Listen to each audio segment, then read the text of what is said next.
Student, मैं इंसान सा स्वागत करता हूं आप सबका अपने YouTube channel smart project classes में।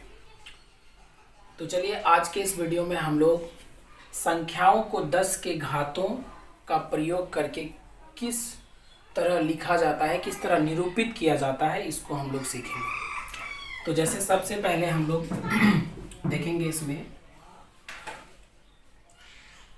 इकाई अर्थात एक, दहाई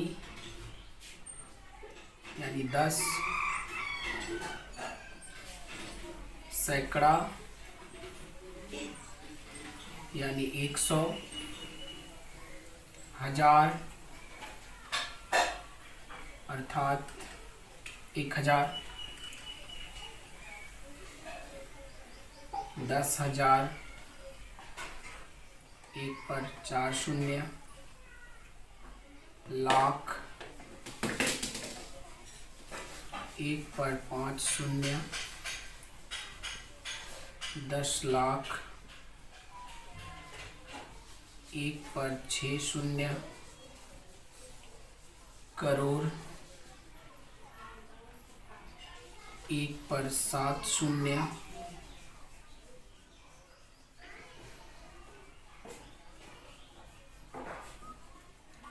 10 करोड़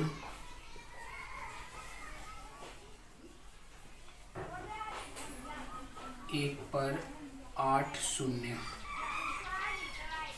चलिए इतना ही हम लोग देखेंगे कि इन सारी संख्याओं को हम 10 के घात के रूप में किस तरीके से निरूपित कर सकते हैं।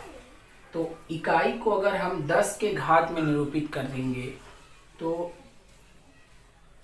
कुछ बच्चे सोचते होंगे कि अगर हम 10 के ऊपर 1 रख दें तो ये 10 हो जाए, लेकिन इसका मान एक नहीं होगा, इसका मान 10 हो जाएगा। तो हम इकाई अर्थात 1 को 10 के घात में कैसे निरूपित कर सकते हैं। तो इसके लिए हमें 10 का जो घात है यानी 10 पे पावर हमें शून्य ले लेना है, क्योंकि किसी भी संख्या के ऊपर अगर घात शून्य होता है तो उसका मान 1 होता है। चाहे वो कितनी भी बड़ी संख्या हो, अगर उसके ऊपर घात शून्य है तो उसका मान 1 होगा। जैसे हम लोग और भी कुछ संख्याएं दे सकते हैं, जैसे मान लेते हैं 100, इसका घात अगर शून्य है तो ये किसके बराबर है, 1 के बराबर है। अगर हम 225 ले रहे हैं, इसके ऊपर अगर घात शून्य है तो इसका भी मान क्या होगा, 1 होगा। तो इस आधार पर हम इकाई को अगर हम 10 के घात के रूप में लिखना चाहें तो हम क्या लिख सकते हैं, 10 पे घात शून्य। और अगर इसी आधार से हम बात करें कि दहाई को 10 के घात में कैसे लिख सकते हैं, तो 10 पे घात 1 अर्थात 10 पे घात 1 जो होगा वो 10 के यानी दहाई के बराबर होगा। फिर बात करें हम लोग सैकड़ा, तो सैकड़ा को हम लिख सकते हैं 10 पे घात 2, और हजार को लिख सकते हैं 10 पे घात 3, 10,000 को लिख सकते हैं 10 पे घात 4, लाख पे को लिख सकते हैं हम लोग 10 पे घात 5, 10 लाख को लिख सकते हैं 10 पे घात 6। इसी तरह से 1 करोड़ जो होता है उसको हम 10 के घात में लिख सकते हैं 10 पे घात 7, और 10 करोड़ को लिखेंगे 10 पे घात 8। इसी तरह से आप आगे बढ़ते चलिएगा और हम लोग लिखते चलेंगे। जैसे कि आप जैसे समझ रहे हैं कि यहाँ पे जो 10 पे घात 1 लिखे या 2 लिखे, 3 लिखे, 4 लिखे, 5 लिखे, 6 लिखे, 7 लिखे, ये क्यों लिखे।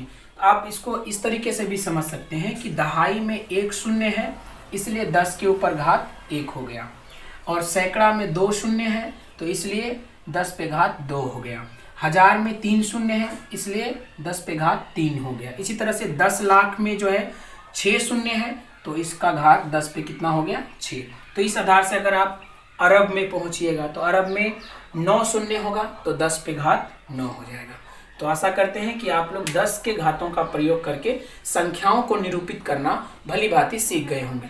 तो मिलेंगे हम लोग अगले वीडियो में, तब तक के लिए धन्यवाद।